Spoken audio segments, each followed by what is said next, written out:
آپ نے پاک پتن میں اپنا بچپن گزارا، آپ اسکول کس عمر میں گئے، اور آپ کی اسکول سے وابستہ یادیں کیا آج بھی آپ کو یاد آتی ہیں؟ میں نے اپنی زندگی کے بارے میں کچھ چیزیں ایک خاص موقع پر لکھی تھیں۔ وہ اگر آپ کی نظر سے گزری ہیں تو اس میں نے یہ بیان کیا ہے کہ میرا آبائی وطن پاک پتن یا ساہیوال کا علاقہ نہیں ہے۔ میں داؤد کا رہنے والا ہوں۔ یہ نارووال کے قریب 12-13 کلومیٹر کے فاصلے پر ایک پرانا قصبہ ہے۔ میرا خاندان یہاں کم و بیش 300-350 سال سے آباد ہے۔ اس لحاظ سے ہمارے یہاں مہاجرین کی جو ایک تعبیر رائج ہے، میں اس کا مصداق بھی نہیں ہوں۔ میرے والد بچپن ہی میں، اور میں بچپن کا لفظ سوچ سمجھ کے استعمال کر رہا ہوں، تصوف کی طرف مائل ہو گئے۔ ہمارے خاندان میں اس سے پہلے اس طرح کی کوئی چیز کبھی نہیں ہوئی تھی۔ یہ بنیادی طور پر ایک ذمہ دار خاندان تھا۔ میرے دادا کے بارے میں بیان کیا جاتا ہے کہ ان کو اس سے بڑا شدید صدمہ ہوا، اور انہوں نے اس پر تبصرہ کرتے ہوئے کہا کہ ذمہ دار کبھی مرید نہیں ہوتا، تم ایک شیخ کے مرید ہو گئے ہو۔ لیکن میرے والد کی استقامت میں کوئی فرق نہیں آیا۔ وہ اپنے شیخ کے نہایت وفادار خادم، ان سے انتہائی محبت کرنے والے، مرید ہی کے حیثیت سے رہنے، بسنے، سوچنے، سمجھنے کو اپنا شرف و امتیاز سمجھتے تھے۔ آپ کے علم میں ہے کہ تصوف کی روایت میں شیخ اور مرشد کے ساتھ اسی تعلق کا تقاضا بھی کیا جاتا ہے۔ یہ بات بھی شاید آپ کے علم میں ہو یا میں نے کہیں اس کا ذکر کیا ہو کہ میرے دادا کی 4 بیویاں تھیں۔ اس زمانے میں ذمہ دار لوگ ایک سے زیادہ شادیاں بالعموم کرتے ہی تھے۔ میرے والد پہلی بیوی سے تھے اور باقی ان کے بہن بھائی دوسری بیویوں سے تھے۔ اس لحاظ سے آپ کہہ سکتے ہیں کہ عام تعبیر کے مطابق میرے چچا سب سوتیلے چچا تھے۔ میرے دادا کی وفات ہوئی تو ان کے شیخ نے ان کو خط لکھا کہ مجھے اندیشہ ہے کہ اب یہ ذمہ داری کے معاملات اور یہ حصہ ہے اور وہ حصہ ہے، یہ تمہارے دینی احساس پر بھی اثر انداز ہوں گے، جو ان کے نزدیک دینی احساس ہو سکتا ہے۔ میری نصیحت یہ ہے کہ تم یہ علاقہ چھوڑ دو۔ ان کے امتثال امر میں انہوں نے اپنا وطن چھوڑا اور وہ ساہیوال کے ضلع میں چلے گئے۔ انسان جب اپنا وطن چھوڑتا ہے تو اپنے پیش نظر سب سے پہلی چیز یہی رکھتا ہے کہ اب مجھے کھانے پینے کا کیا کرنا ہے۔ ایک آدمی جس کا اصل پس منظر ذمہ داری کا ہے، تعلیم اس نے پائی ہے لیکن وہ ایسی نہیں ہے کہ وہ ملازمتوں میں جا سکے، تو وہ ذمہ داری سے متعلق کچھ سوچے گا۔ میرے دادا کے زمانے میں ان کو گایوں کی خریداری کا شوق تھا۔ میرے والد بتاتے ہیں کہ وہ ساہیوال جایا کرتے تھے اور وہاں ایک بڑا مشہور خاندان ہے، مانیکا کا خاندان۔ اس وقت کے بزرگ میاں نور احمد مانیکا سے ان کا کچھ دوستانہ تعلق پیدا ہو گیا۔ گایوں کی خریداری، اور آپ جانتے ہیں کہ اس علاقے کی گائیں بہت مشہور ہیں، وہ ایک قدر مشترک بنی اور دوستانہ تعلق زیادہ اعتماد کے تعلق میں بدل گیا۔ اپنے شیخ کی ہدایت پر عمل کرتے ہوئے انہیں کوئی اور بات نہیں سوجھی کہ وہ اب جائیں تو کہاں جائیں، تو وہ میاں نور احمد صاحب مانیکا کے پاس چلے گئے اور ان سے جا کے انہوں نے یہ کہا کہ میں چاہتا ہوں کہ کوئی ذمہ داری کی نوعیت کی خدمت کر کے میں زندگی بسر کر سکوں، کیونکہ میرے شیخ نے مجھے امر کر دیا ہے، یہ ان کی خاص تعبیر تھی، میں اب اپنی ذمہ داری میں یا اپنے خاندان کے پاس نہیں رہ سکتا۔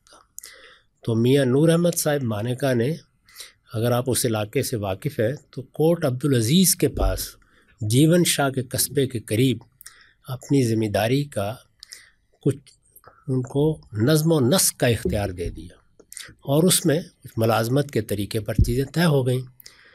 وہ کوئی گاؤں بھی نہیں تھا، یعنی گاؤں کے لفظ کا اطلاق بھی نہیں کیا جا سکتا۔ اس علاقے سے اگر آپ واقف ہیں تو وہاں وائیں ہوتی ہیں، یعنی کسی جگہ اگر کنواں لگایا گیا ہے تو اس کے گرد چند گھر بن جاتے ہیں، اور بڑی ذمہ داریوں میں وہ بالعموم مختار کار یا کار پرداز لوگوں کے گھر ہوتے ہیں. اس طرح کے چند گھر تھے وہاں کوٹ عبدالعزیز کے اسٹیشن کے قریب. وہ قریب سے مطلب یہ ہے کہ 2-2.5 کلومیٹر کے فاصلے پر، لیکن جیون شاہ کے قصبے سے زیادہ قریب. ایک بڑا قصبہ ہے. آپ جب پاک پتن سے عارف والا جاتے ہیں تو یہ راستے میں آتا ہے. سادات کا قصبہ ہے اور شہرت ہے گرد و پیش کے علاقے میں اس کی. وہاں میری پیدائش ہوئی ہے، یعنی اسی جنگل میں آپ یہ کہیں یا بار میں، اس علاقے میں بار کا لفظ بولا جاتا ہے، وہاں میری پیدائش ہوئی. اور کوئی 2-2.5 سال کی عمر والد صاحب کو یہ فکر لاحق ہوئی کہ میری 2 بہنیں مجھ سے بہت بڑی تھیں، یعنی 15-16 سال. درمیان میں جو بھائی پیدا ہوئے وہ دنیا سے رخصت ہو گئے. میں بھائیوں میں آخری بچہ تھا. تو بہنوں کی شادی کی فکر میں وہ وطن واپس آئے. 2-2.5 سال کی میری عمر ہوگی، بہنیں چونکہ بڑی ہو چکی تھیں، ان کو لے کر وہ آئے اور پھر ہم لوگ سن 57 تک اپنے وطن میں رہے. یہ وطن جس معنی میں بولا جا رہا ہے وہ آپ سمجھ سکتے ہیں. یعنی ہماری قدیم معاشرت میں ایسے ہی وطن کا لفظ بولتے تھے، آپ کا گاؤں، آپ کا علاقہ، کیونکہ اس وقت لوگوں کے ہاں وہ وسعتیں نہیں تھیں کہ ساری دنیا وطن بن جائے. اپنے علاقے ہی بالعموم وطن کہلاتے تھے. یوں سمجھ لیجئے کہ 2.5 سال کی عمر سے لے کر سن 57 تک میری 51 کی پیدائش ہے. ہم لوگ وہاں رہے ہیں. سن 57 میں ایک بہت بڑا سیلاب آیا تھا. اس سیلاب کا پانی پہلی مرتبہ لاہور میں بھی اس طرح داخل ہوا تھا کہ یہاں جو ٹاؤن ہال ہے یہاں تک پانی آ گیا تھا. ہمارے گاؤں میں بھی یہی صورتحال پیدا ہوئی.